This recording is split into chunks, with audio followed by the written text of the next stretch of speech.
Assalamualaikum warahmatullahi wabarakatuh. Alhamdulillahirabbil alamin. Allahumma shalli ala sayyidina Muhammad wa ala ali sayyidina Muhammad. Alhamdulillah, Yayasan Chandra Sengkala Indonesia mulai hadir di tengah masyarakat dalam kondisi masih harus banyak bersabar dan bersyukur. Bersabar atas kondisi pandemi COVID-19 yang menjadikan kita harus menjaga jarak dan menghindari kerumunan. Bersyukur juga atas kondisi pandemi COVID-19 yang menjadikan kita lebih dewasa dan cerdas dalam mengatasi persoalan adanya jarak, adanya keniscayaan bahwa kita tidak boleh berkumpul. Bagi orang Jawa khususnya, atau siapapun yang menerapkan filosofi Jawa, ini persoalan besar. Karena ada falsafah Jawa yang menyebutkan mangan ora mangan kumpul. Nah, sekarang yang terjadi mangan-mangan ora kumpul. Nah, makan-makan jalan terus lewat fasilitas pelayanan kirim antar makanan, tapi kumpul-kumpulnya harus dibatasi atau bahkan dicegah. Itu kalau soal makanan jasmani. Kalau soal makanan rohani, mangan ora mangan kumpul maupun mangan-mangan ora kumpul, makanan rohani ini harus terus-menerus kita konsumsi. Baik itu berupa ilmu dari peninggalan para leluhur yang disebut kuno, maupun ilmu-ilmu berikutnya yang ditemukan dan dioleh oleh generasi saat ini yang disebut kini. Kuno dan kini harus bertemu. Nah, Yayasan Chandra Sengkala Indonesia berinisiatif untuk barangkali tidak dalam hal mengatasi pandemi COVID-19, tapi dalam hal mengatasi jarak dan ketidakberkumpulan kita selama pandemi COVID-19 dengan mengadakan kelas webinar perhitungan kalender Jawa, Bali, Sunda, Tionghoa, dan Hijrah. Mulai tanggal 18 Desember 2020 sudah berlangsung kelas perhitungan kalender Jawa yang akan disusul dengan kelas kalender Bali, Sunda, Tionghoa, dan Hijriah berakhir pada tanggal 22 Desember 2020. Ini semoga menjadi ikhtiar yang baik, bukan hanya dalam hal menghitung tanggal cantik dan hari baik pernikahan, namun juga belajar menetapkan hati dan akal sehat kita untuk menghadapi tanggal-tanggal berikutnya di setiap hari kita, hari-hari berikutnya di setiap tanggal kita, terutama dalam menyambut tahun baru 2021. Saya Chandra Malik menyambut baik kelas webinar ini dan semoga Anda semuanya peserta kelas webinar bisa menikmati dan berkenan belajar bersama. Tidak ada yang lebih tahu dari kita, yang ada yang lebih dulu tahu. Dan oleh karena itu, belajar merupakan bukan hanya kewajiban, tapi keniscayaan seumur hidup. Terima kasih kepada Yayasan Chandra Sengkala Indonesia, para pengampu kelas webinar, dan peserta yang terhormat. Assalamualaikum warahmatullahi wabarakatuh. Waalaikumsalam warahmatullahi wabarakatuh. Matur nuwun Gus Chandra. Sekarang saya akan membaca sekilas dari biodata pengampu kita malam ini, Kang Budi Dalton atau biasa disebut Babe sama rekan-rekan yang ada di kebudayaan Sunda dan khususnya Nusantara. Ini panjang sekali, jadi nanti saya kirimkan saja ke teman-teman, tapi saya baca sekilasnya. Beliau membawa nama lahir Budi Setiawan Garda Pandawa. Seorang anak dari salah seorang budayawan, juga tokoh pendidikan Jawa Barat, Bapak Dana Setia. Pendidikan seni secara informal didapat dari Hari Rusli dengan musik Mbeling. Lembaga Pendidikan Musik Hari Rusli menjadi salah satu pendidikan musik secara formal dengan mengambil mayor komposisi musik perkusi. Menikah dengan Eva Mailora Hidayat Schrader pada 2002 dan dikaruniai 6 orang anak yang lucu-lucu. Salah satu perjalanan hidup Babe yang fenomenal adalah berkelana di Asia Tenggara pada 1999 yang kemudian menarik perhatian seorang novelis yang sekarang terkenal, yaitu Dewi Lestari, dan dituangkan menjadi novel Supernova 2. Sampul bukunya sangat mengundang kontroversi. Motor tua menjadi salah satu pilihan hobi untuk menyalurkan kejenuhannya hingga dijuluki sebagai seniman otomotif. Hingga saat ini seni budaya dan wilayah musik bunyi menjadi pilihan dunia hidupnya. Berbagai kegiatan yang syarat akan seni budaya dan musik selalu ia prioritaskan untuk hadir ataupun terlibat di dalamnya. Dengan modal dasar dunia seni yang luas tadi, ia dipercaya sebagai wakil dekan bidang 3 kemahasiswaan di Fakultas Ilmu Seni dan Sastra Universitas Pasundan hingga saat ini. Bersamaan dengan perjalanan waktu, beliau seringkali terlibat dalam urusan kebudayaan juga pengkajian pusaka kujang.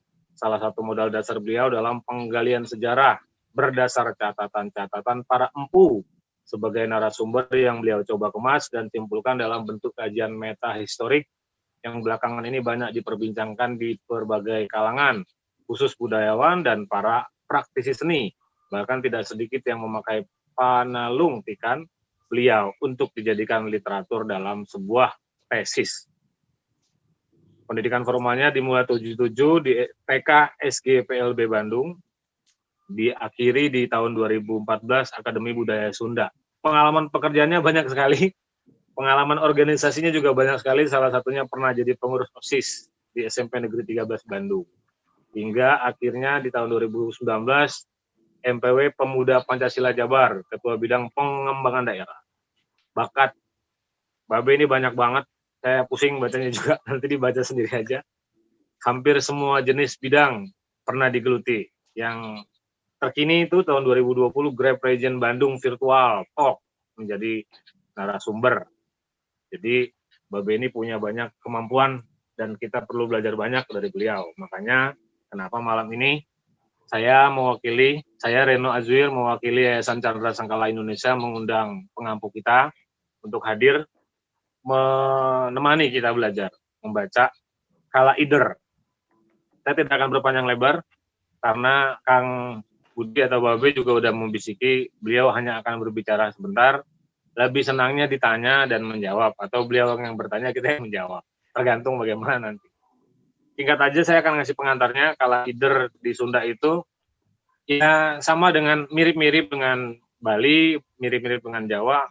Bagi teman-teman yang punya akses pengetahuan Sangsekerta bisa memahami sedikit-sedikit lah, karena nama-namanya mirip-mirip. Bulan pertama dalam Kala Candranya Sunda itu disebut Kartika, bulan kedua Margasira, Posya, Maga, Falguna, Setra, Wusaka, Esta, Asada, Srawana, Badra, Asuci. Itu yang ke-12. Jadi penghitungannya itu menggunakan Surya dan Candra. Nah, selebihnya nanti biar pengampu kita yang akan menjelaskan. Babe, kumaha damang Be? Alhamdulillah, Punten. saya Ya, sampai nongol tuh. Ya. Ya. Ini kita langsung aja ya Be ya. Saya Mangga. serahkan Mangga. pelantang suaranya untuk dilanjutkan. Semoga Be. Mangga. Ya, semuanya sadayana sampurasun. Sampai. Gus Chandra barusan sudah membuka ini, juga Kang Reno nuhun atas pembukanya barusan mengenai penggalan biografi lah gitu ya. Nah, awal ini saya akan membuka bahwa tentu dalam kaitan kosmologi, apalagi judul yang dipilih oleh Yayasan Chandra Sengkala ini sangat menarik, yaitu memilih hari baik. Jadi saya itu seolah-olah di webinar ini menjadi seorang panarosan, penanyaan kalau kata ini. Barijeng saya juga jarang mendapatkan hari baik. Artinya saya di sini mungkin yang umum saja mengupas pengetahuan umum mengenai astrologi. Berbeda dengan ada saya sedikit cerita dengan istri saya. Kalau istri saya memang beliau ini mempunyai ilmu itu dari orang tuanya, segala macam perhitungan juga plus kalender 100 tahunnya gitu. Kadang-kadang juga saya mencari hari baik itu minta kepada beliau gitu. Kata beliau kadang-kadang memperingati saya karena saya lahir hari Senin gitu. Saya suka dilarang oleh beliau pas hari Senin, awas maneh ulah kawetan. Saya itu suka dilarang oleh istri saya hari Senin kawetan ke timur. Lalu saya nanya ke istri saya, kenapa saya tidak boleh ke timur? Kan kantor kamu di utara. Gitu, jadi tongkat timur jauh timur. Nah, itu anekdot aja sedikit, tapi artinya memang ada beberapa hitungan. Bahkan tadi juga saya sedikit menggali gitu ya, agar memang di luar dari pengetahuan yang luas mengenai astrologi tadi, memang ada beberapa spesifikasi lah dalam hitungan-hitungan tertentu yang berkaitan tentunya dengan semesta. Seperti Kang Reno bilang, memang betul. Semua budaya pasti memiliki tata cara perhitungan untuk menentukan hal baik atau buruk itu sesuai dengan budayanya masing-masing.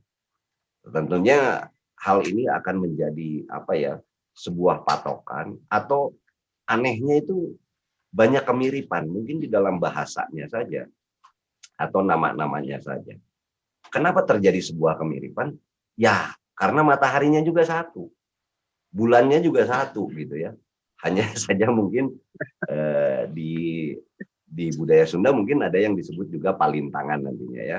Atau mungkin di budaya lain juga yang saya tidak tahu, mungkin memang rasi bintang itu juga diatur atau dihitung aturannya sehingga menjadi sebuah pola sistem yang disebut tadi kalaider oleh Kang Reno. Tapi mengutip dari Chandra Malik tadi berkaitan dengan sekarang kaitan pandemi gitu. Tadi Gus Chandra juga bilang ada nilai filosofi Jawa yang disebut mangan orang mangan kumpul itu berubah menjadi mangan-mangan kumpul orang gitu ya. Tapi yang lebih hebatnya lagi, kalau di Bandung sekarang ada yang beda lagi, Kang Reno. Di Bandung mah sekarang mangan ora kumpul ora, tak eta beda. Gitu ya, dengan adanya pandemi. Tapi beruntunglah kita masih bisa di sini mengikuti webinar yang diadakan Yayasan Chandra Kala. Nah, kembali lagi, saya mungkin akan sedikit dulu membahas berkaitan dengan budaya besar kita tentang apa ya? Tentang kesemestaan, Kang Reno. Ya, juga teman-teman ada Kang Bakti, ada Kang Bendra di sini, Kang Rizky, Panginten. Kenapa kok terjadi sebuah kesamaan gitu kadang-kadang? Kalau di Sunda itu mereka punya yang disebut Carita Batara Guru. Apa Carita Batara Guru itu? Carita Batara Guru ini sebetulnya adalah sebuah mitologi, sebuah pola keilmuan yang diceritakan lewat mitos gitu ya.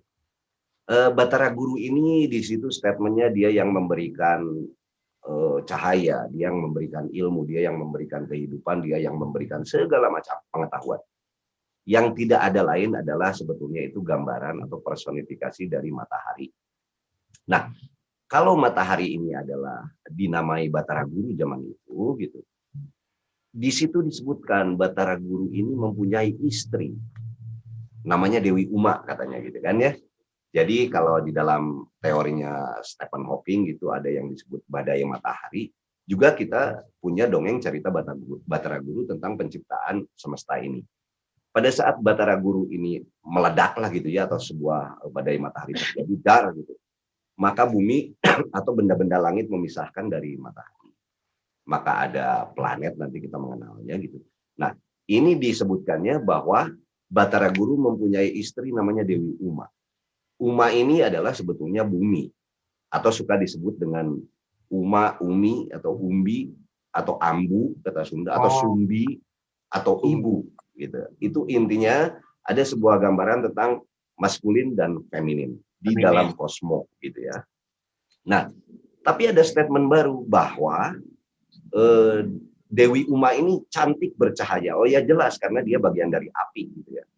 Tapi gara-gara Dewi Uma dikawin lagi oleh Batara Kala katanya, Dewi Uma itu tidak cantik lagi. Jadi kalau kita mengenal sejarah dunia itu ada yang dikenal dengan Ice Age. Karena dia menjauh dari matahari maka jadi beku gitu ya. Jadi tidak cantik lagi, itu tidak bercahaya karena dikawin oleh Batara Kala. Apa yang dimaksud Batara Kala? Batara Kala itu adalah waktu. Sementara kita mengetahui, memahami yang disebut waktu itu adalah siang dan malam. Nah, pada saat kita bicara siang dan malam dan ingin ada sebuah pengklaiman bahwa wilayah kita itu adalah pusarnya atau pusatnya, itu karena di wilayah kita ini terjadi 12 jam siang dan 12 jam malam. Gitu. Artinya waktu itu kalau kita mengenal 24 jam itu sangat tepat gitu ya. Terjadinya itu kalau dibagi dua gitu tepat gitu. Berbeda dengan budaya-budaya lain yang kadang-kadang malamnya ada yang 16 jam atau siangnya yang lebih panjang dan lain-lain. Nah, maka bersyukurlah kita berdasarkan itu mempunyai hitungan-hitungan kalender yang akurat. Ada yang menyebutnya Kolenjer, ada yang menyebutnya Kalaider, tadi ada yang menyebutnya Pranata Mangsa, macam-macam ya, banyak sekali di kita. Mungkin dari budaya Bali tadi kan, lalu Sumatera, dimanapun itu sebetulnya ada.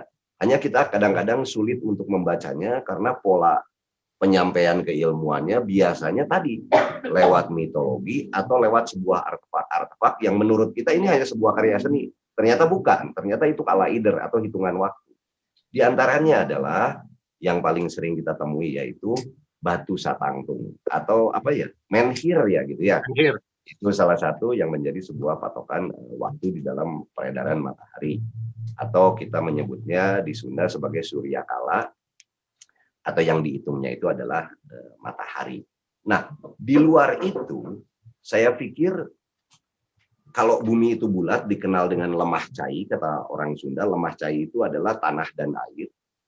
Hanya ini berbeda persepsi pada saat ditranslate menjadi bahasa Indonesia oleh Dowes Dekker ya. Tanah air Indonesia gitu, ada Indonesianya jadi lebih kecil gitu seolah-olah. Padahal yang dimaksud orang Sunda lemah cai itu adalah bumi. Jadi di bumi ini hanya ada cai yang lemah gitu. Nah, di atasnya ada angin dan api gitu kurang lebih. Jadi kalau konsep lemah cai ini rupanya ada 5 buana yang dikenal oleh para leluhur kita. Atau mungkin sekarang dikenalnya dengan 5 benua gitu. Nah, tentunya kalaupun kita menarik akar budayanya, pasti tidak akan lebih dari 5 akar budaya di dunia ini. Walaupun sebuah benua ini tidak ada penduduknya gitu ya. Nah, mungkin 4 lah, 4 benua gitu. Dengan pola perhitungan mangsanya masing-masing sesuai dengan peredaran atau rotasi matahari tadi.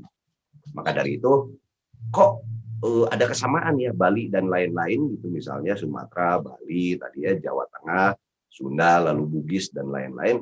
Selama itu masih ada di garis meridian yang tertulis di dalam perjanjian Tordesillas itu ya. Jadi wilayah utaranya dibatasi oleh Karatuan Malaka, timurnya itu Maluku, atau di wilayah waktu yang sama, pasti sebetulnya cara penghitungannya sama. Hanya mungkin yang berbeda di sini adalah namanya, gitu ya. Kok di mana-mana juga sama sih 12 bulan misalnya, tapi ngaranna beda misalnya. Atau nanti penghitungan istilah untuk hitungan weton dengan 5-nya tadi, dari mulai Sri Lunggu Dunia Larapati tadi, dari mana itu konsepnya tiba-tiba lara, nah betpati gitu. Karena itu yang dihitung memang kondisi alam. Kondisi alam itu kalau matahari dari timur tidak akan baik karena terjadi musim seperti ini gitu. Alangkah baiknya tidak mengarah ke A, ke B, ke C gitu. Nah, tapi kan untuk mempelajari ini dibutuhkan waktu yang sangat panjang, bukan sedikit ya. Saya berkecimpung di dalam budaya saja sampai saat ini, seperti tadi saya bilang, tetap aja saya butuh bantuan misalnya istri saya untuk menghitungkan apa gitu ya, termasuk larangannya. Nah, kembali lagi di dalam konsep budaya tentunya ada hal yang lebih penting yang perlu kita syukuri karena kita ada tepat di titiknya di mana matahari itu Pak Enteng-enteng kata orang Sunda itu bercermin dengan bumi gitu. Atau di dalam batu satangtung itu kadang-kadang tidak ada bayangannya. Artinya kita ini benar-benar di titiknya dengan bukti dari 70% gunung berapi itu ada di wilayah kita. Itu kan hasil sinerginya antara matahari dengan larva bumi atau kor bumi yang menjadikan nanti kelebihan energi dan jadilah gunung-gunung berapi meledak gitu ya, lalu manusianya berpencar lagi. Poinnya adalah kita sangat beruntung dan pernah dinyatakan oleh astrologi dunia bahwa memang hitungan kita ini yang paling akurat gitu. Maka dari itu bersyukurlah saya masih bisa bertemu dengan beberapa rekan yang masih mau mengkaji bersama gitu. Saya tidak ingin ini satu arah ya seperti mengajarkan, karena mungkin ada beberapa hal yang juga akan menambah wawasan kita, masukan kita, sehingga lebih lengkap lagi lah pengetahuan para leluhur kita mengenai astrologi tadi. Nah, ada tapi hal-hal yang menariknya. Kang, katanya ini hitungan Sunda, betul? Kenapa ini ada Jumadil Awal, Jumadil Akhir, Rawah, dan lain-lain? Kok ini kan istilahnya Hijriyah gitu ya. Atau bahasanya ini bukan bahasa Sunda katanya. Nah, ini juga perlu ada satu pendampingan dan pemahaman mengenai infiltrasi budaya yang terjadinya sebuah elaborasi atau kolaborasi bahkan gitu. Sehingga istilah-istilah lain kadang-kadang kita pakai. Atau kadang-kadang ada sebutlah abad 14 gitu ya. Itu budaya Tiongkok itu sangat besar di pantai utara. Dan terjadilah akulturasi di situ sehingga kadang-kadang pengistilahan penanggalan juga tadi sudah campur aduk bahasanya gitu ya. Nah, begitu pula pada saat Demak misalnya ya, lalu Mataram, budaya bahasa yang lebih kental dengan Arabnya itu juga banyak diadopsi. Tapi yang pentingnya adalah hitungan kita tetap berbeda dengan hitungan pada saat si kalender ini dibuat. Sebutlah Komariah. Ini dibuat dalam hitungan candra atau bulan di belahan bumi lain. Pada saat kita melaksanakan apapun yang dihitung di belahan bumi lain, pasti akan terjadi konflik di belahan bumi lainnya. Misal kita memakai patokan penanggalan itu sebagai misalnya hari raya yang pernah terjadi Islam, tiba-tiba ada sebuah perdebatan hebat di kita karena hilalnya belum ada gitu ya. Jadi sampai kementerian rapat besar hari itu ya, sampai batal hari raya dimundurkan 1 hari, itu kan lucu itu karena begini, itu bisa saja terjadi memang mungkin karena mungkin kita mengikuti sebuah penanggalannya saja tanpa kita menengadah ke atas. Kalau kita melihat posisinya memang belum ada, tapi kalau kita melihatnya di belahan bumi lain ya pasti sudah nongol gitu. Nah, ini yang perlu kita sadari adalah jangan gara-gara hitungan tadi ini menjadi sebuah percekcokan. Saya pikir tidak perlu sebuah percekcokan ya, untuk itu kan hanya cukup kita berpikir jernih dan logis saja untuk memecahkan itu tadi. Tinggal kita mau komit akan mengikuti hitungan yang itu, atau Indonesia ini kita akan mempunyai sebuah hitungan yang baru sesuai dengan posisi-posisi bintang, matahari, bulannya gitu. Itu sih tergantung di kitanya. Hanya yang poin pentingnya adalah jangan jadi pasea gara-gara eta gitu ya. Nah, saya sedikit. Nyalain dulu, Be, nggak apa-apa, Be, santai.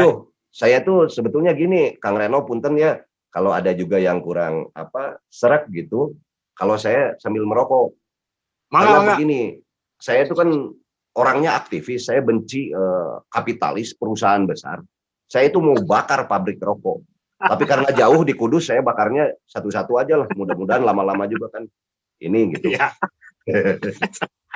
Gitu ya, orang bari heureuy. Nanti juga gini, Kang Reno, kebetulan kan saya di sini ada Kang Bendra mendampingi, lalu ada istri saya. Siapa tahu kita ingin lihat kematian. Kematian tuh apa? Cing atau seperti apa, pangitungkeun saya gitu ya. Nanti setelah saya membuatkan sebuah paparan ini, silahkan siapa yang mau dihitungkan, nanti bukan saya yang menghitung ya, ada di sini. Nah, nanti bisa dihitungkan dan nanti kita akan menganalisa kenapa kok hasilnya seperti ini dan ternyata baiknya itu begini. Karena begini, kalau meminta hari baik ke saya, tentunya saya pernah membuka juga kepada Gus Chandra, apa ini Gus? Tentang hari baik pernikahan, Kang. Oh, gampang. Yang paling penting itu melakukan pernikahan itu jangan di akhir bulan.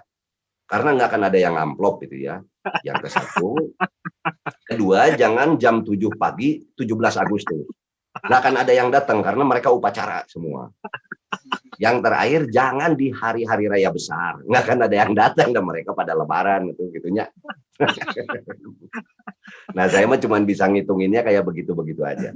Oke. Sedikit mengenai palintangan nih. Sekarang saya mau agak serius sedikit ya, Kang Reno. Soalnya judulnya kan webinar nih. Ya.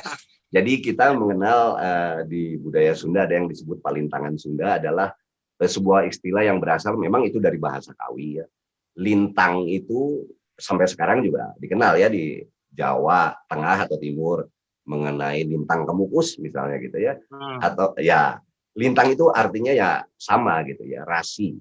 Atau secara harfiah itu palintangan maknanya adalah ilmu perbintangan atau astrologi gitu. Jadi yang membedakan itu hanya hanya istilahnya saja lah gitu.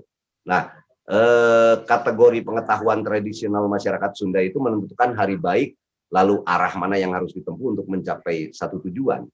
Palintangan di Tatar Sunda mempunyai sebutan yang berbeda-beda juga di Sundanya sendiri gitu. Di Tasik disebut apa, di Garut disebut apa. Tapi poinnya adalah ini astrologi, ini perbintangan gitu kan.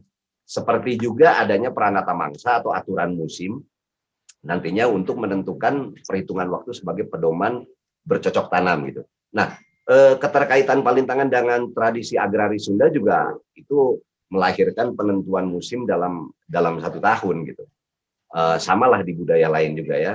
Lalu palintangan yang hidup dalam kosmologi budaya Sunda menunjukkan bahwa manusia sangat akrab dengan kondisi lingkungan alamnya, termasuk dengan astronomi atau vertikalnya gitu. Nah, konsep kelahiran, kehidupan, kematian, lalu yang juga dialami segenap benda langit gitu, telah merasuki alam pikiran jiwa batin manusia secara spiritual ataupun ritualnya. Lalu pencarian eksistensi sebagai makhluk hidup juga ini terkait erat dengan lingkungan alam ya, sama juga. Kearifan budaya Sunda dalam mencermati dan mengamati alam semestanya seperti peredaran matahari, bulan, dan bintang, rasi bintang, serta penentuan Pranata Mangsa telah memberi arti yang mewarnai perkembangan ilmu astronomi. Dan saya pikir budaya lain juga sama, banyak berkontribusi sampai saat ini. Orang-orang tua kita masih menjadi panarosan lah untuk menentukan hari baik tadi ya, tentang pernikahan dan lain-lain. Lalu sistemnya itu seperti apa?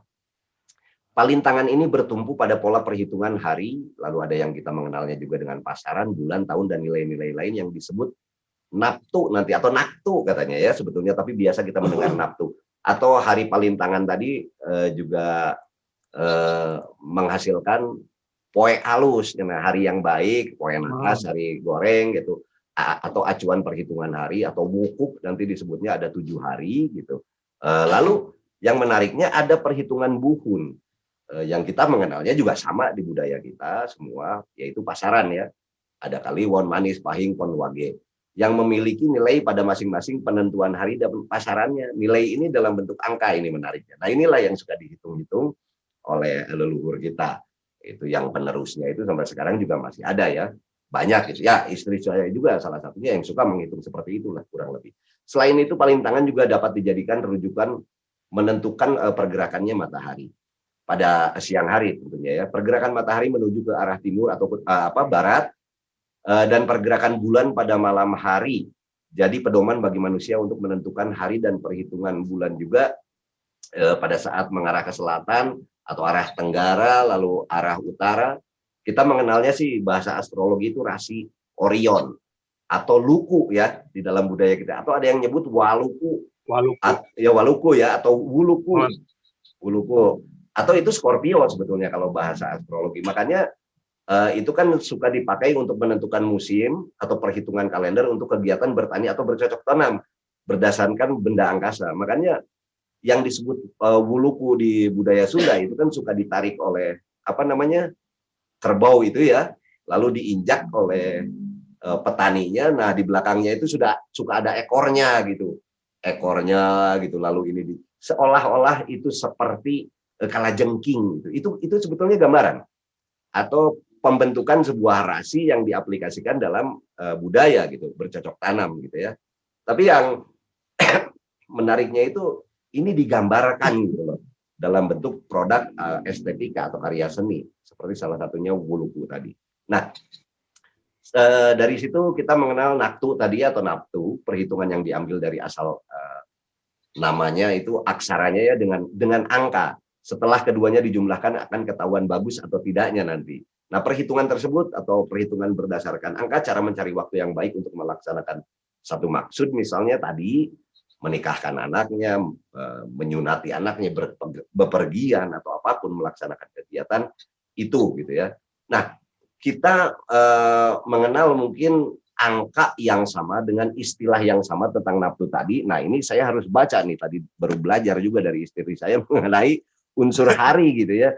Senin itu kembang dengan angka 4, Selasa itu api dengan angka 3, Rabu itu daun dengan angka 7, Kamis angin dengan angka 8, Jumat itu air dengan angka 6, Sabtu bumi angka 9, Minggu mega angkanya 5. Jadi yang tidak ada itu angka 0 atau 1 dan 2 gitu. Nah, naftu atau naktu ini juga ada pasarannya. Pasti ini sama juga di budaya lain tentang pon itu angkanya 7, wage itu 4, lalu kliwon 8, legi 5 dan pahing 9. Hanya bedanya mungkin ada penggambaran sifat kalau di dalam budaya Sunda mengenai siapa yang lahir di pon itu sebagai pandita, lalu wage itu sebagai jaksa, kaliwon itu raja, lalu legi itu feminin gitu ya, atau cewek ya feminin lah gitu. Dan pahing itu kurang baik atau negatif gitu. Maka perlu ditambah angkanya agar menjadi angka yang jangkep katanya atau sempurna gitu ya. Nah, di dalam hitungan pasaran ini yang tidak ada itu angka 0, 1, 2, 3 dan 6. Nah, menariknya ada beberapa hitungan-hitungan itu yang berdasarkan budaya Buhun. Ini istilahnya berbeda, penjelasannya lebih mendetail gitu ya. Hanya hitungannya tentunya tetap sama. Di dalam Sunda itu kita mengenalnya juga ada 1, 2, 3, 4, 5, ada 5 hitungan ya, sama di budaya lain mungkin ada Sri, Lunggu, Dunia, Lara, Pati.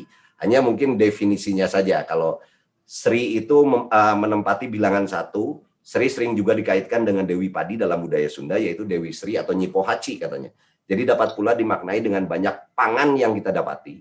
Sri bermakna baik dalam hitungan, dapat pula diartikan rezeki yang melimpah gitu. Nah, yang kedua lungguh, kata lungguh menempati bilangan yang kedua, sering dikaitkan dengan derajat, pangkat, jabatan, kekuatan, kemampuan gitu. Bermakna baik dalam hitungan ini. Lalu dunia, kata dunia menempati bilangan ketiga. Dunia sering dikaitkan dengan harta, rezeki, materi, kekayaan melimpah juga sama. Hitungan ini biasanya paling dicari nih dalam setiap hajat gitu ya. Yang tadi dunianya gitu. Nah, yang keempat lara tentunya menempati bilangan keempat, sering dikaitkan dengan sesuatu penderitaan atau sakit, baik dari segi kesehatan, ketenangan lahir batin. Hitungan ini biasanya dihindari. Dan yang kelima itu pati. Kata pati ini menempati bilangan akhir atau kelima, bilangan akhir dalam perhitungan. Pati berarti atau artinya ya pati ya atau mati. Namun tidak dengan serta-merta kita mengaitkan dengan kematian. Mati di sini bisa berarti juga berhentinya mata pencaharian atau rezeki, dalam arti kalau di dalam rumah tangga mungkin perceraian atau hal-hal yang sifatnya buruk. Tentunya ini sama di dalam budaya kita ya. Petanya juga sama kalau dulu gitu. Hitungan ini biasanya juga sama, paling dihindari untuk mengadakan hajat atau melakukan satu hal yang membutuhkan penghitungan tadi. Nah, berdasarkan hitungan tersebut sebetulnya jumlah angka hari dan angka pasaran harus berjumlah besar dan tidak berseberangan dengan kala atau larangan bulan katanya yang sudah ditentukan. Nanti saya sedikit kasih mengenai poin larangan bulannya ya. Nah, tapi di dalam budaya Sunda juga kita mengenal mengenai Pranata Mangsa. Pranata Mangsa adalah merupakan istilah untuk kalender pedoman penanggalan tradisional untuk kegiatan bertani atau cocok tanam. Atau tadi Kang Reno bilang itu kalaidar gitu ya, bahasa lebih bukunya. Pedoman ini disusun berdasarkan pengamatan terhadap alam terutama berkaitan dengan perubahan iklim di bumi, pergerakan benda-benda angkasa atau langit, dalam 1 tahun terbagi 4 mangsa utama yang terbagi kembali menjadi 12 mangsa. Jumlah hari di dalam satu periode mangsa berbeda dimulai dari 24 itu ya, 24 sampai 43 hari. Makanya kalau kita menghitung 24 gitu ya, hari-hari kebanyakannya itu adalah 27 kalau di dalam bulan hitungan Sunda.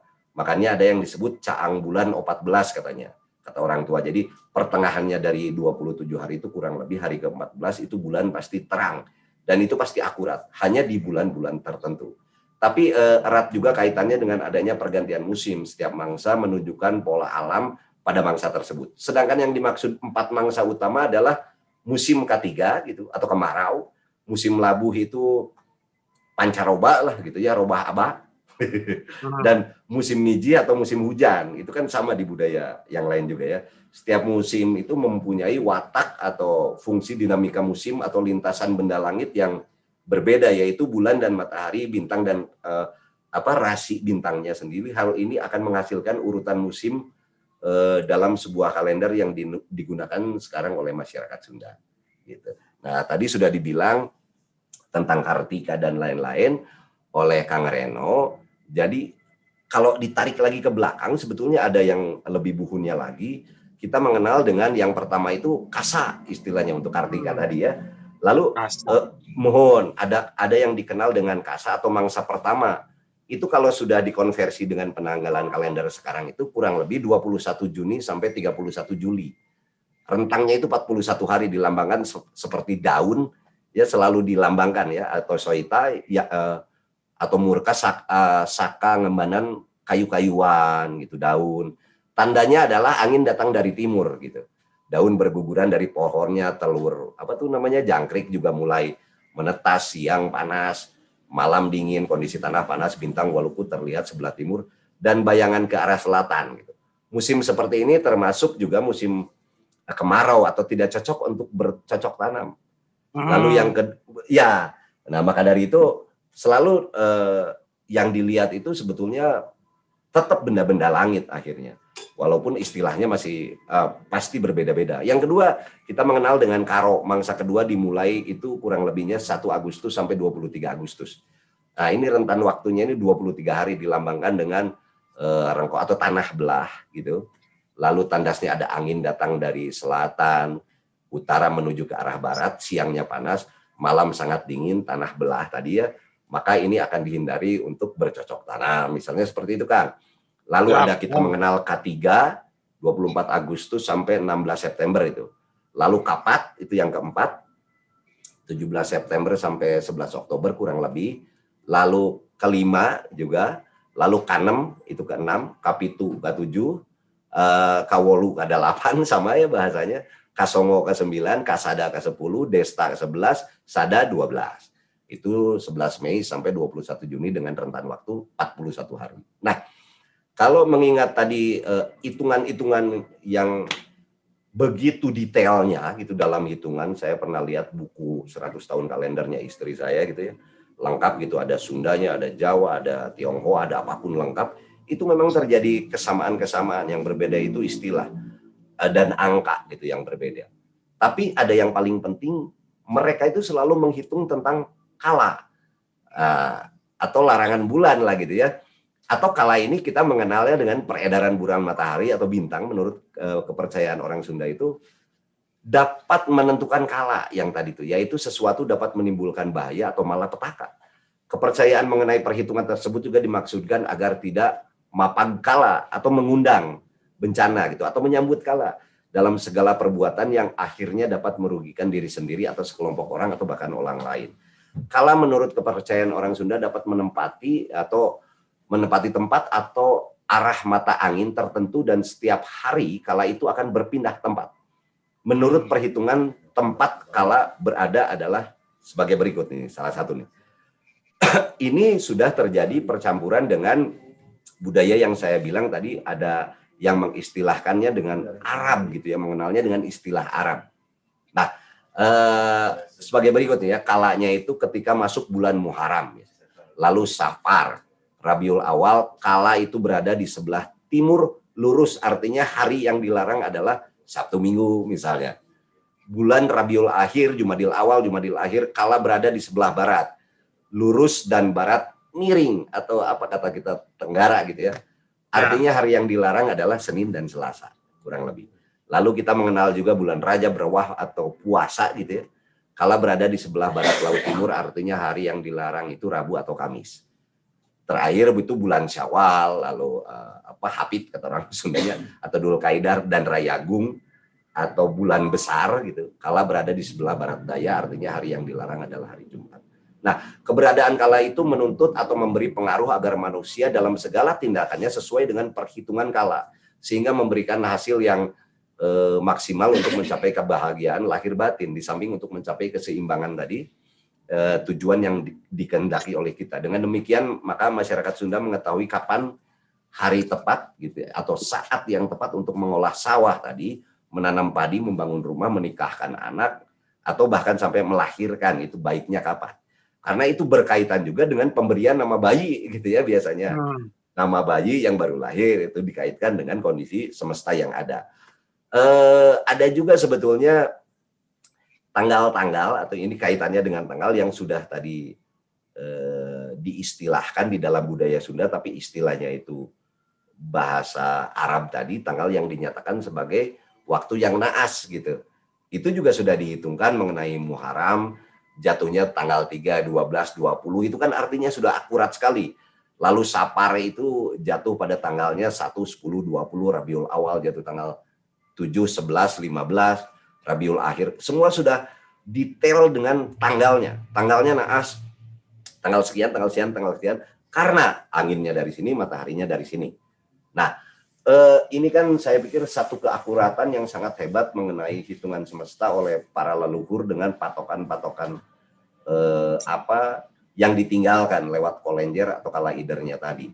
Lalu selain perhitungan tentang naas, ada juga pantangan keselamatan rezeki terdapat dalam setiap bulan dalam satu tahunnya. Gitu. Ini sangat detail, saya pikir ya, termasuk leluhur kita di dalam budaya-budaya lain. Saya betapa tercengang gitu ya melihat misalnya di Sumatera gitu tentang perhitungan kalender mereka. Lalu juga Bali gitu, kemarin ini saya melihat juga yang Jawa Tengah gitu. Itu semuanya detail, sama juga seperti halnya yang dilakukan orang Sunda. Nah, kita mengenal juga tadi yang naas ya, dari 4 yang bulan tadi, maka tempat keberadaan rizki juga sama, berpindah-pindah sesuai dengan putaran kala. Dimulai dari arah tenggara misalnya menuju ke arah barat laut. Atau penggambaran itu juga saya pikir sudah banyak dituliskan oleh orang-orang, informasi-informasi tadi gitu, zaman sekarang di digital. Hanya sulitnya itu memang pada saat kita sudah paham tentang yang tadi, maka cara menghitungnya seperti apa? Nah, itu cara menghitungnya inilah, jangankan yang mendengarkan sekarang, saya bilang juga nanya kene kabatur gitu ya. Karena khawatirnya ada salah perhitungan, lalu ya namanya manusia ya, ada errornya gitu, mungkin saja salah menghitung. Tadi saja kejadian tadi sore, saya belajar menghitung oleh istri saya dengan yakinnya ini 55. Pas dihitung ulang ternyata 45, bedanya juga 10. Ada sarkolot ngitung lagi salah orang kayak gitu. Nah, takut saya salah, memang ada orang-orang yang punya kemampuan khusus yang menekuni penghitungan-penghitungan ini tadi. Tapi secara gambaran besar, barusan secara eksplisit lah tergambarkan bahwa leluhur kita itu budayanya sangat tinggi. Jadi kalau kata Pak Kuncharaningrat mengenai 7 unsur kebudayaan, kalau kita bicara mengenai teknologi gitu kan, di situ ada sistem teknologi, sistem religi, sistem ekonomi, sistem berpenghidupan itu seperti apa.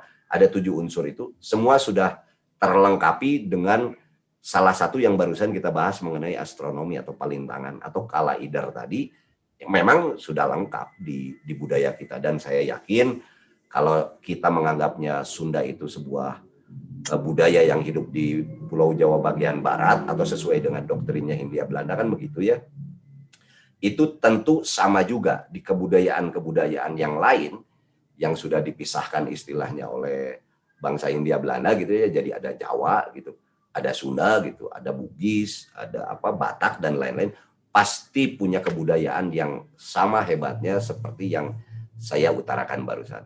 Bersyukurlah kita, apalagi kita saling doakan masih ada turunan-turunannya yang bisa mempelajari ini. Jadi jangan kita mau nikah, kita cari orang tua, tangke mah kudu aya budak ngora lah. Harus ada anak muda yang memahami ini gitu. Satu saat, ya agar tidak terjadi lagi cerai nikahnya Senin gitu, cerai Rebo gitu misalnya. Janganlah ada yang seperti itu karena tidak dihitungnya tadi. Gitu Kang. Mungkin pembukanya mah segitu aja dulu dari saya Kang. Tapi kembali lagi seperti yang saya bilang, kalau memang ada beberapa yang tertarik juga, coba sebutkan namanya, lalu tanggal lahirnya kapan, nanti coba dihitungkan di sini, tanggal bulan tahun nanti dihitungkan, nanti kita analisa bersama. Itu menarik itu, kenapa ya harus tanggal sekian, oh ternyata bulan lagi ada di sana dan lain-lain. Nah sementara itu dulu dari saya sebagai pembuka Kang. Mangga selanjutnya mah kita akan heureuy kita tanya jawabnya gitunya. Siap. Atur nuhun, mangga. Kami. Babe, atas penjelasannya, walaupun mungkin agak sedikit cepat ya bagi dulu-dulu yang nggak terbiasa mencatat cepat, ya nggak apa-apa, nanti mungkin kita bisa urunan patungan catatan gitu ya. Saya bisa kasihkan catatannya nanti, boleh. Ya, nuhun Be. Nah ini tadi ada Kang Bakti Gunawan tuh udah nanya duluan tuh sebenarnya Be di pertengahan. Mohon. Dia nggak nyantumin tanggal, katanya mau pindah rumah gitu, Kang Bakti Gunawan, tanggal yang baik tuh kapan? Ngitungnya tuh gimana tuh?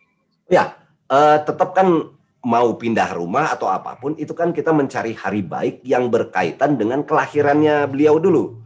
Oke. Jadi memang kembali lagi, kita harus tahu dulu dia lahirnya hari apa, tanggalnya berapa gitu. Nanti kita konversi dengan yang diistilahkan oleh orang tua, disebut weton ya. Kalau kita kan mengenal tanggal lahir itu sekarang sudah dengan Masehi ya, 16 Maret 1900 sekian gitu. Nah nanti kita konversi dulu nih wetonnya atau pasarannya apa, angkanya berapa tadi. Nah jadi sangat penting untuk mengetahui dulu hari lahirnya gitu Kang. Jadi sulit juga kalau Akang siapa tadi yang mau nanya, pindah rumah ini bagusnya kapan Kang? Waduh. Kalau dari hitungan ya kembali harus tahu lahir, tapi kalau pertanyaan itu ditujukan ke saya, bagusnya pindahan kapan? Bagusnya pada saat kita sudah punya rumah barunya, baru pindah. Gitu Bang Inten ya kan kalau dari saya. Tapi kalau ingin dihitungkan ya tetap ini asisten saya di sini, Kang Bendra ini dengan istri saya di sini siap untuk menghitungkan selama hari lahirnya ada, gitu. Gitu Kang. Ya, berarti Kang Bakti, Kang Bakti ada, ya. Oke. Ada dari Geri Geraldi Be. Assalamualaikum warahmatullahi wabarakatuh. Waalaikumsalam Kang Geri. Be, perkenalkan nama aku Geri, asal Pandeglang, lahir 14 Mei 1999. 14 Mei 1999. Mana coba ditulis. 14 Mei 1999. Oke. Eta budak ngora ta, Bay? Budak ngora, hayang naon cenah? Seberapa pengaruhkah pemilihan tanggal terhadap kehidupan kita? Atur nuhun. Oke, nanti sambil dihitungkan ya hari baiknya, lalu korelasinya apa. Nah, seberapa pengaruh? Pasti pengaruh. Jadi gini, punten bukan mengajarkan, tapi saya akan mengingatkan kembali pada saat tadi lanjutan dari Batara Guru itu ya Kang, Ya, Kang Reno. mohon. Kita mengenal bumi itu ada tanah dan air. Di atas tanah dan air ini ada angin dan api. Semua kita sudah tahu tentang 4 elemen yang terkena oleh sinar matahari sebagai pusarnya, atau mengenal dengan 4 sedulur sing kalima pancar gitulah ya. Selalu diceritakan juga di budaya lain tentang 4-1-4-1-4-1. Nah, itu adalah 4 dat atau 4 energi alam semesta yang terkena oleh pusarnya. Maknanya sebetulnya itu. Nah, di bumi seperti kita tahu itu ada sebuah kehidupan. Ada tanah, ada di dalam tanah itu ada pohon, ada hewan, ada manusia, ada apapun yang hidup tidak pernah lepas dari 4 energi ini. Lalu 4 energi ini dimakan oleh saya. Tuhan menciptakan 2 jenis, yaitu maskulin dan feminin atau laki-laki dan perempuan. Ada juga di dunia ini yang perempuan berperilaku laki-laki atau laki-laki berperilaku perempuan. Saya pikir ini bukan ciptaan Tuhan, tapi ini ciptaan dirinya. Tuhan hanya menciptakan laki-laki dan perempuan gitu ya. Tapi kalau urusan perilaku mah itu ciptaannya dia gitu sendiri. Nah, nanti gara-gara kita memakan 4 yang ada di alam ini, 4 dat tadi ya, ada makanan, ada tumbuhan gitu ya, ada hewan apapun hewani yang masuk ke dalam kita, dia akan berubah. Jadi kalau kita mengenal tadi lelembut acining aing yang 4 itu, kalau kita makan menjadi lelembut acining aing, atau kita mengenal dengan sir katanya atau rasa. Jadi kalau di luar itu 4 datnya, kalau di dalam itu 4 rasa gitu, rasa tanah, rasa air, rasa angin, rasa api. Betul, seperti itu kurang lebih ya. Nah, nanti bedanya laki-laki itu punya ada 2 yang disebut madi dan mani, akil balik dan sperma gitu. Kalau perempuan ada hadi dan maningkem. Hadi ini haid. Ya, maningkem itu apa? Indung telur gitulah ya. Bedanya cuma itu aja kok, laki-laki dengan perempuan. Nah, nanti lewat nafsunya karena ada dat 4 yang masuk, ada yang disebut kata orang Sunda bahwa indung maneh bujang, bapak lajang. Pada saat ibu Anda masih lajang, bapak masih bujang gitu. Kamu sudah ada. Adanya di mana? Di alam rasa. Jadi pada saat bapak itu bogoh ke ibu, nah kamu itu ada di alam itu gitu. Ya. Lalu terjadi dengan 4 dat itu ada nafsu gitu, lalu kita menikah, sperma ini dikirimkan kepada istri kita di dalam sebuah kehidupan di dalam perut istri kita. Ini akan ada satu perhitungan mikro, yang tadi makro ya tentang perputaran matahari, ada mikronya atau buana ageng, buana alit gitu, atau rahman ini rahim gitu. Itu ada yang disebut ngaherang, lumengang, gumulung, gumeter. Jadi 4 bulan itu gumeter, atau kata budaya lain suka disebutkan ditiupkan ruhnya gitu, kata orang Sunda gumeter. Sabulan ngaherang, lumegang, gumulung, gumeter, usik, ngarupa. Jadi 7 itu kolot katanya begitu ya. Atau menurut medis itu 7 itu sudah tua, bayi itu boleh dilahirkan. Makanya tidak aneh kalau di dalam hitungan kita sebetulnya 1 sampai 7. Kalau 8, 9, 10 itu sebetulnya Gregorian gitu ya. Tapi kalau di kita segala sesuatu itu pasti sampai 7. Kuriang 7, curug 7, apapun 7, Bidadari 7, gunung 7. Apalagi? Bidadari 7, apapun lah yang dimitoskan. Padahal ini menceritakan sebuah proses kita dari tidak ada sampai kepada kita memahami tentang hidup. Kita ini disebut hidup, tapi tidak mengenal hawa dunia. Karena kalau bahasa dokter, 7 bulan ini bayi sudah matang.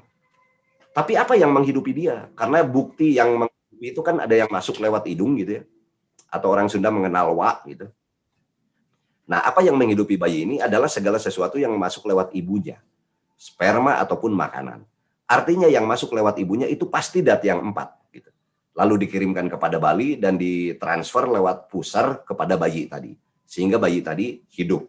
Jadi 4 dat yang menghidupi kita waktu di dalam perut ibu adalah Bali, tali ari-ari, ketuban, dan plasenta gitulah kurang lebih gitu. Itu adalah saudara kita yang menghidupi kita di perut. Lalu 8 bulan ini berputar lagi, bayi itu ngorak. 9 bulan medal. 9 bulan ini bayi keluar. Lalu biasa dokter itu nyolok hidungnya gitu ya, agar ada yang masuk. Kalau sudah ada yang masuk, maka bayi itu hidup atau menangis ya indikatornya. Pada saat dia menangis, barulah dipotong pusarnya. Kalau bayi ini belum menangis, jangan coba-coba dipotong. Siapa yang menghidupi dia? Dia belum bersatu dengan semesta. Ya. Gitu ya. Atau di dalam budaya Sunda nantinya dikenal pada saat ada yang masuk ke dalam hidung si bayi ini, nanti tulang rusuk itu seperti balon ditiup. Ada yang masuk gitu. Maka tulang rusuk akan krek ngebuka gitu. Jadi tadi bayi begini, jadi dia dengan leluasa begini, maka suka disebutkan bahwa Hawa diciptakan dari tulang rusuk Adam gitu. Itu sebuah proses penciptaan tentang manusia pertama, atau bukan pertama bukan manusia pertama, tapi pertama manusia seperti apa prosesnya gitulah. Awal mulanya gitu, Mak. Betul, di budaya lain juga ada saya pikir. Nah, nanti bayi ini hidup tanpa tali ari-ari. Tali ari-ari ini dikembalikan kepada yang 4. Ada yang ke tanah, ada yang ke air, dilarung, ada yang dianginkan, dan ada yang dibakar. Sama seperti tubuh kita juga nanti kalau sudah meninggal dikembalikan ke yang 4. Ada yang dikubur gitu ya, ada yang dan lain-lain. Hanya di dalam budaya Sunda suka dikenal dengan ruang. Kalau ada yang meninggal itu di ruang, cenah. Ruang itu tanah artinya. Berbeda dengan bahasa Indonesia. Kalau bahasa Indonesia ruang itu tempat tertutup gitu ya, bukan. Kalau di dalam budaya Sunda ruang itu adalah tanah. Makanya kalau ada yang meninggal suka di ruang, cenah. Di ruang tadi katanya kan. Di dalam ruang itu ya. Nah, kembali lagi, ada nggak keterkaitannya? Jelas ada. Pada saat si bayi ini lahir, yang sangat berkaitan adalah saudara kita yang 4, kita tidak lahir sendiri. Kita bersama plasenta dan lain-lain yang menghidupi kita di dalam perut. Ini diputuskan hubungannya antara kita dengan yang 4 tadi. Dan hari itu juga yang 4 ini dikembalikan kepada yang 4. Kepada tanah. Gitu. Nah itu wanci, nah naon. Itu yang disebut weton. Kapan matahari sedang ada di mana dan lain-lain, karena berpengaruh terhadap kalau zaman sekarang sih bahasanya psikis ya, atau psikologi anak ini gitu. Makanya kekurangannya nanti suka kita tambah di dalam ritual-ritual pada saat penguburan balinya tadi. Makanya balinya suka dikasih bumbu kan begitu ya. Ya benar. Suka bumbu atau yang merepresentasikan mengenai rasa. Makanya nanti kalau sudah tua suka ada anekdotnya yang berkaitan dengan rasa. Kamu jangan ngomong sama dia, dia masih pahit lidah. Dia mah kurang asem, gitu kan? Lamun cek Sunda mah ya teh budak teu uyahan cenah. Teu uyahan teh kurang garam gitu. Nah, itu aplikasi budayanya ada gitu. Yang direpresentasikan lewat rasa. Jadi kalau dia keuyahan atau kurang garam, ini harus ditambah apa? Atau di dalam budayanya suka disebut dengan kias nantinya gitu kan. Dikias, ditambahan kekurangan angkanya tadi. Jangan sampai dia bertemu dengan kala. Atau hitungannya harus jangkap kalau kata istri saya ya, harus genap gitulah. Supaya pas dia. Jadi tidak geringan wae katanya, sakit terus anak ini gitu ya. Selalu mendapatkan naas. Nah, jadi kalau pertanyaannya tadi ada kaitannya apa? Kaitannya karena Anda itu bertemu dengan semesta di hari itu, mataharinya sedang di mana gitu. Kondisi bulannya seperti apa? Itu akan berpengaruh terhadap perilakunya anak ini, pasti gitu. Dan dia harus bersinergi dengan semestanya karena kita bagian dari semesta itu tadi gitu. Kurang lebih itu Kang. Jadi sepenting apa? Penting pisan gitu. Apalagi dengan hitungan yang tadi saya bicarakan lah di dalam budaya lain juga ada. Karena tidak mungkin kalau tidak penting dihitung detail ya sama leluhur kita gitu. Sampai saya saja sulit untuk mempelajarinya. Kira langkung gitu Kang. Ya, ini ada pertanyaan baru dari dulur kita Sampurasun. Rampes. Saya Derian dari Pelabuhan Ratu, Hoyong Tataros. Hari baik kanggo kelahiran 11 Maret 1994. Oke, 11 Maret 1994. Namina saha Kang? Derian. Kang Derian. Oke. Saena kanggo urusan jodohan. Sareng aya niatan kanggo bisnis. Kinten naon saena atur nuhun. Ya. Laju aya Rizky Adiputra. Assalamualaikum. Rizky Adiputra, Rizky. Lahir 13 Juni 96. 13 Juni tahun 96. Nah, 13 Juni 96. Pacar saya Ayu Inas Alfatin. pacarnya Ayu Inas Alfatin. Tiga nama ya, Ayu Inas Alfatin, tanggal lahirnya 16 Juni 97. 16 Juni 97. 97. Nah, Kira-kira hari baik tanggal berapa untuk nikah tahun 2022? Kira-kira tanggal baik hari nikah 2022. inginnya tahun 2022 ya? Mohon. Oke, kira-kira tanggalnya apa gitu ya. Mangga, ini mesin-mesin ilmu leluhur sedang pada bekerja di belakang panggung saya. Teh Eva, selamat disibukkan, selamat Teh Eva. Teh Eva selamat disibukkan. Oke. Maju ayah, assalamualaikum, perkenalkan saya Lucky, asal Indramayu. Lucky Indramayu. 23 Januari 95 B. 23 Januari 95. Okay. Ini saya nggak ngerti calon lahir 24 Juli 94 itu maksudnya gimana, saya nggak paham. Tapi dia bilang rencana nikah tahun 2021. Kira-kira baiknya tanggal berapa nggih? Atur nuhun. Oke, rencananya ingin nikah 2021. Oke, siap, ini mesin sedang berhitung. Nah, ini sedikit dulu Kang Reno. Tadi ini mengenai Kang Gary Geraldi ya. Pertanyaan dari Kang Gary Geraldi. Ini sudah ketemu, beliau ini lahirnya 14 bulan 5 tahun 1999. Di sini naftunya juga sudah ada hitungannya, berarti harinya Jumat Wage atau air jaksa itu sifatnya. Betul, lalu simbolnya itu kelinci dan bulannya itu Sura. Jumat itu air tadi ya. Nah, badannya ini kalau dihitung angkanya 6, angka jumlahnya -1. Ini saya bacakan aja proses penghitungannya tuh seperti ini Bang di Renatenya. Kurang lebih begitulah, kebaca nggak ya? Atau nah gini. Tah eta lieur nate. 1 + 2 3. Nah, ini dari mana angka ini? Angka ini adalah dari yang hitungan tadi ya, ini ditambahkan 1 misalnya tambah 4 tambah 5 dan lain-lain. Ini panjang sekali Kang. Tapi saya ambil hasil akhirnya. Hasil akhirnya angka beliau itu 5. Jadi kalau beliau itu lahirnya Jumat, patinya itu Selasa. Jadi hati-hati untuk menghadapi hari Selasa. Nah, itulah biasanya orang tua kita kade mane ulah ngulon, kade ulah ngidul dan lain-lain. Gitu Kang Geri ya. Tapi ada muncul dari angka 5 ini agar di badannya itu 6, angka jumlahnya itu kurang 1. Jadi dia ini harus dikias dengan air atau minyak wangi. Kang Geri ini tidak boleh lepas dari minyak wangi. Tapi bukan minyak wangi judul lagu yang dibawakan oleh Ayu Ting Ting. Bukan minyak wangi itu. Ya, jadi kalau bisa Kang Geri ini punya minyak wangi gitu ya, di botol kecil biasanya ada yang suka dibawa-bawa, dikalungkan dan lain-lain. Nanti kita mengenalnya dengan jimat atau apapun. Bukan, itu untuk melengkapi jangkep angka kekurangannya beliau. Gitu sebetulnya. Dan muncul Kang Geri Geraldi hari baik dan kehidupannya. Gitu, patinya Selasa, tadi hati-hati ya, lahirnya Jumat.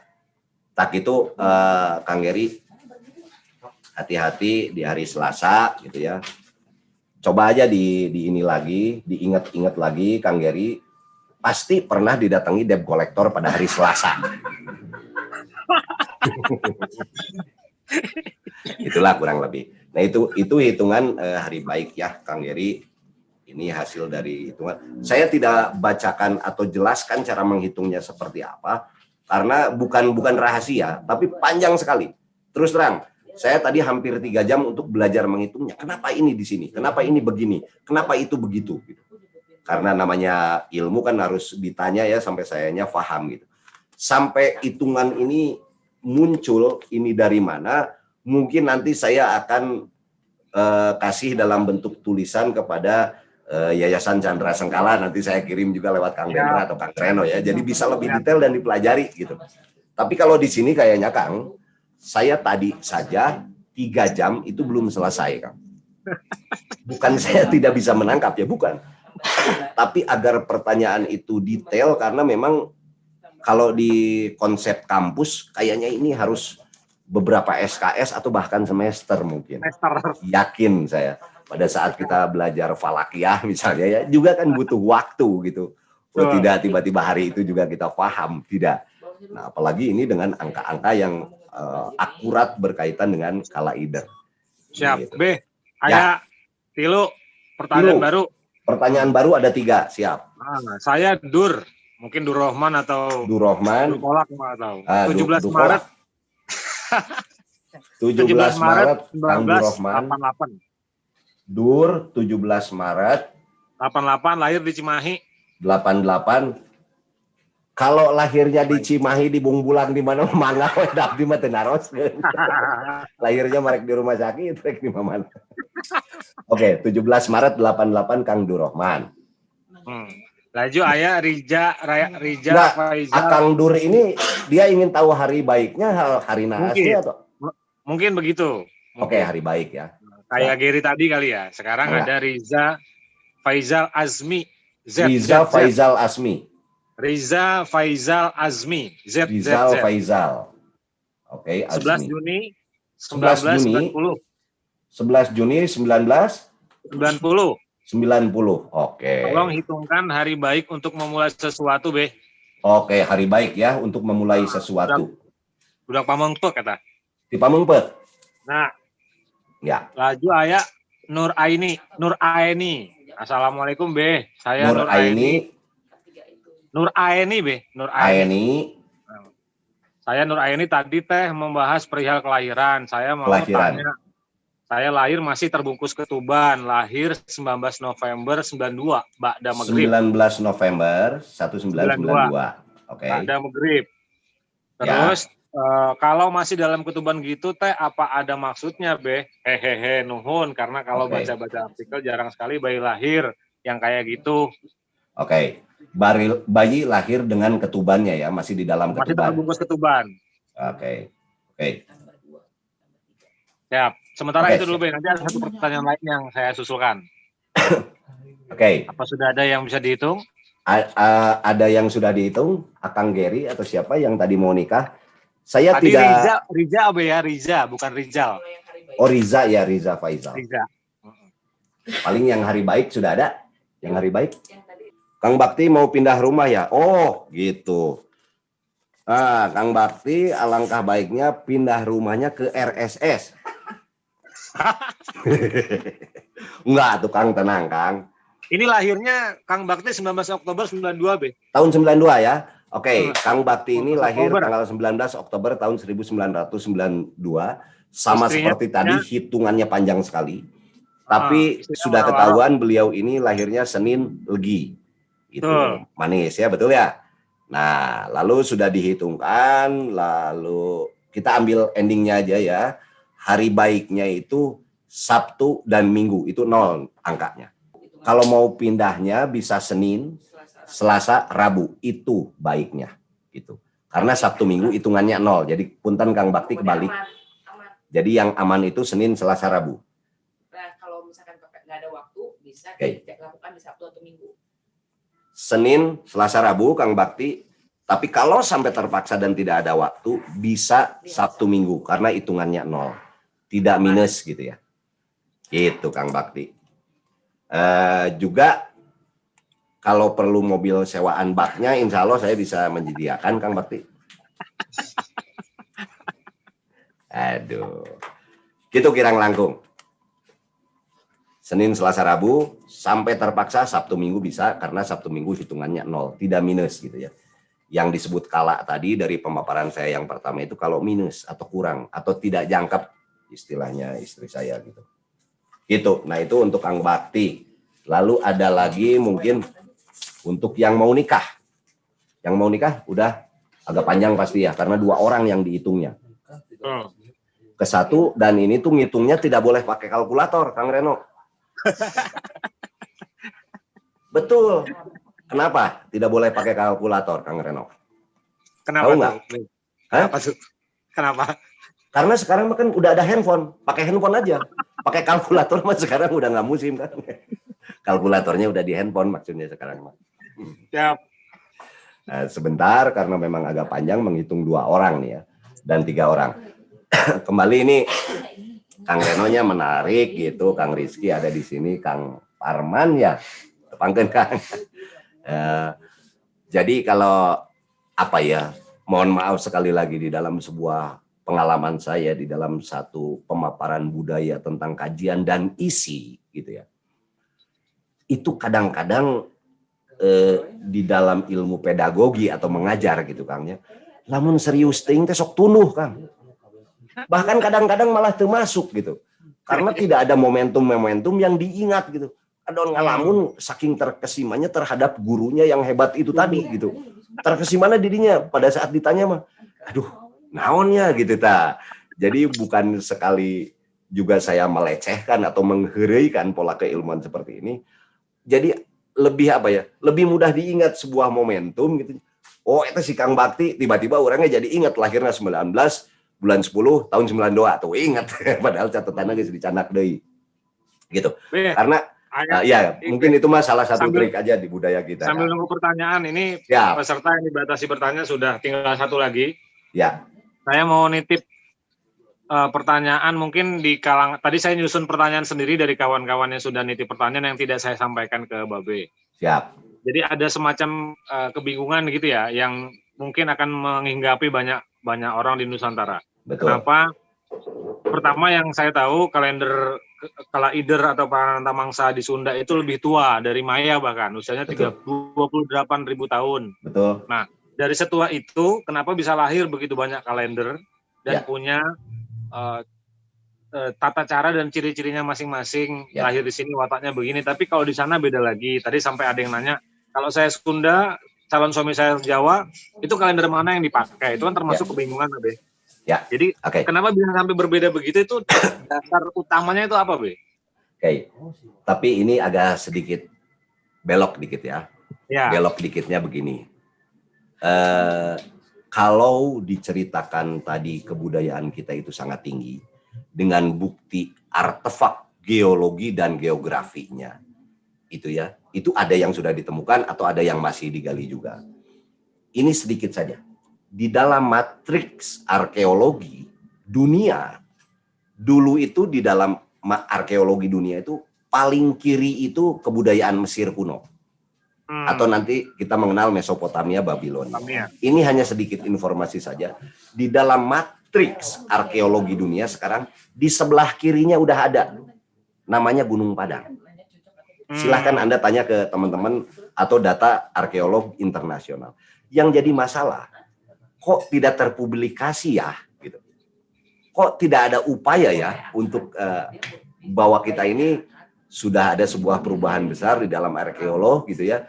Dan tahun 2010 sudah pernah ada juga sebuah penelitian mengenai Gunung Padang ini dengan nama-nama tokoh Stephen Oppenheimer ada di situ atau tokoh-tokoh dunia, saintis dunia, dan menyatakan ini kebudayaan atau peradaban tertua yang pernah didatangi oleh dia. Kalau tadi disebutkan penanggalan ada 28.000 tahun atau 28 juta gitu ya.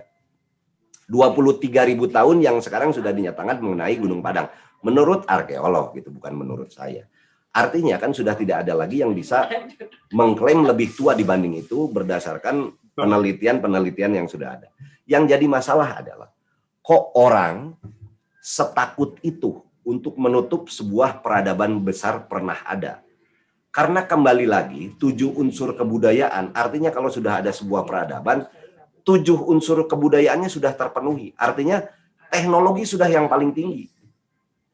Pendidikan sudah paling tinggi. Bahasa juga, sistem religi atau belief system juga sudah sangat paham. Kok sekarang kita memandang leluhur kita itu menyembah batu, menyembah berhala, itu kan sebetulnya dogma yang diciptakan. Dan yang perlu itu adalah kita menyudahi itu. Sampai saat ini kita masih guru-guru juga mengajarkan bahwa budaya kita itu budaya tutur, budaya kita itu budaya bohong. Saya pernah melihat naskah-naskahnya banyak, bukan di Indonesia tapi tentunya ya. Naskah itu ada di sebuah tempat lah, tapi tidak di Indonesia. Tapi maka dari itu sudahilah kita membodohi bangsa sendiri gitu ya. Kalau kembali lagi, kok terjadilah hitungan-hitungan yang baru dan lain-lain. Positifnya adalah terjadinya sebuah akulturasi. Atau adanya budaya-budaya lain yang masuk lalu beradaptasi dengan budaya kita, muncullah sebuah penanggalan atau perhitungan dengan istilah baru. Sebetulnya yang baru itu adalah istilahnya. Kalau hitungannya sama karena mataharinya tetap satu seperti saya bilang tadi. Siap. Kok tidak satu aja Kang seperti yang dulu? Negatif berarti kita harus ngomongnya. Mungkin memang ada yang membuat sebuah strategi agar kita kebingungan seperti sekarang ini. Mengenai mana sih yang paling tua, mengklaim lah dan lain-lain. Itu tapi dari sisi negatif ya. Tapi fakta-fakta menuju negatif itu memang lebih banyak. Atau penghilangan bukti sejarah, atau bahkan sampai ke hitungan-hitungan seperti ini memang dihilangkan. Atau disebutlah tidak ilmiah, atau disebutlah cocokologi, atau disebutlah apapun gitu ya. Padahal kalau teman-teman tahu, ada istilah bahasa Inggris namanya paradise. Paradise itu adalah surga gitu ya. Surga. Tapi pada saat kita cari akar katanya paradise ini dari mana sih dulunya? Ternyata paradise ini mengadopsi dari sebuah kata. Katanya itu Firdaus. Firdaus dalam bahasa Inggrisnya paradise. Kok kalau ngomongnya itu kok tidak menyebut cocokologi, tetap aja disebutnya science. Tapi kalau saya yang ngomong tentang budaya kita, jangan dipas-paskan Bud gitu. Kok ada perlakuan yang beda terhadap budaya kita sendiri ya? Inferior gitu Pak Bay. Nah betul, jadi ada pendangkalan makna. Jadi selalu kita ini terbelakang gitu ya. Padahal sampai saat ini kan jago-jago santet tetap masih dari Nusantara gitu. Belum ada lah dari luar gitu. Oke. Kemana itu yang hitungan beres? Oke, ini ya pertanyaan. Oh, udah dapat nih saya. Nih ya, pilih penasaran tuh seperti begini ya. Jadi kalau saya paparkan takutnya juga hanya menjadi bualan dan tidak masuk ya. Jadi nanti aja dalam bentuk tulis Kang Reno saya kirim ke Yayasan Canda Sangkala. Nah, tapi yang paling penting ini Kang saya aja. Kang Erawan akan menikah gitu. Hitungannya sudah dapat. Jadi kalau kita lihat di sini tanggal 22 bulan 11 tahun 89 itu Wage gitu ya. Rabu, lalu yang calon istrinya gitu ya. Rabu Pahing ya.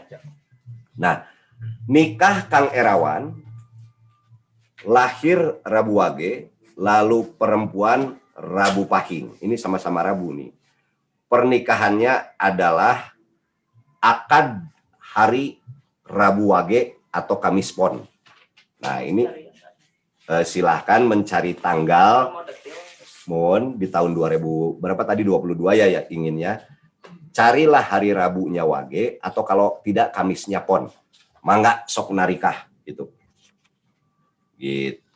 Itu untuk calon pasangan tadi Kang Erawan gitu. Mangga ada lagi yang sudah asak? Ini saya jadi ada ekstra pekerjaan nih untuk istri saya dengan asistennya di sini ada Kang Bendra. Jadi istri saya didampingi Kang Bendra, kebetulan di sini Kang Bendra kebagian untuk nyalain menyan beliau di sininya. Ya, berdasarkan pola keilmuannya Kang Bendra yaitu menyanologi. Gitu kan. Silakan. Jadi tidak sesederhana itu memang saya tadi bilang mengenai menghitungnya itu kan karena kalendernya nanti saya perlihatkan juga bukunya ya. Kalender 100 tahun itu seperti apa, bukunya tebal sekali.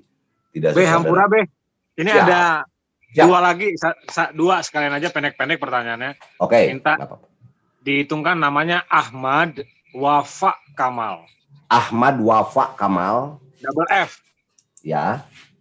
Ahmad Wafa Kamal lahir 8 Mei 2000, tolong. 8 Mei 2000. Nah, hari apa yang baik buat saya memulai sesuatu? Oke.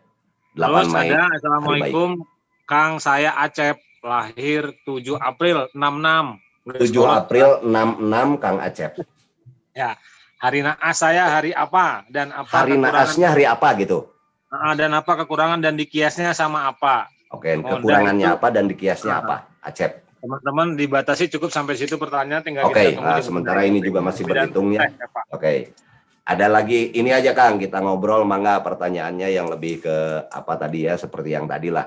Jangan dulu kehitungan. Kalau kehitungan mah itu masih pada keringetan juga ngitungnya gitu kan. Wah, gitu. Harus manual. Gitu. Siap, tadi mungkin bisa dilanjut yang tadi belum selesai. Oh ya. Paparan tadi. Jadi kalau saya ini bukan selalu berpikiran negatif, tidak Kang Reno ya, tapi berdasarkan fakta sejarah, memang kita ini dijauhkan dari jati dirinya, itu menjadi sebuah strategi konsep besar bangsa yang ingin memang mengakuisisi kita. Sehingga ada 3 pola tadi kan, menghilangkan artefak atau data sejarahnya, menjauhkan diri dengan leluhurnya, lalu menyajikan sebuah produk ideologi baru untuk kita pahami. Dan kita merasanya bahwa itu adalah budaya asli kita. Padahal bukan gitu. Nah itu hasil dari sebuah strategi besar untuk menghilangkan jati dirinya kita.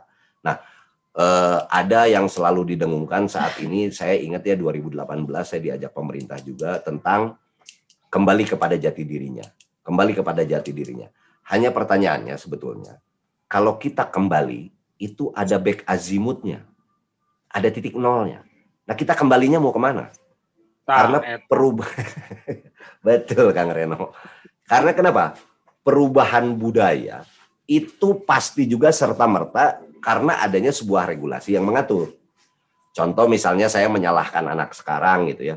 Anak sekarang mainnya gadget aja, dan sebetulnya tidak perlu disalahkan anaknya. Tapi memang ada aturan yang memang membolehkan anak bermain gadget. Atau diterimanya terus teknologi-teknologi baru itu. Kalau memang tidak mau ya tolak aja gitu. Jadi perubahan budaya itu selalu juga disertai ada sebuah regulasi yang diatur gitu Kang.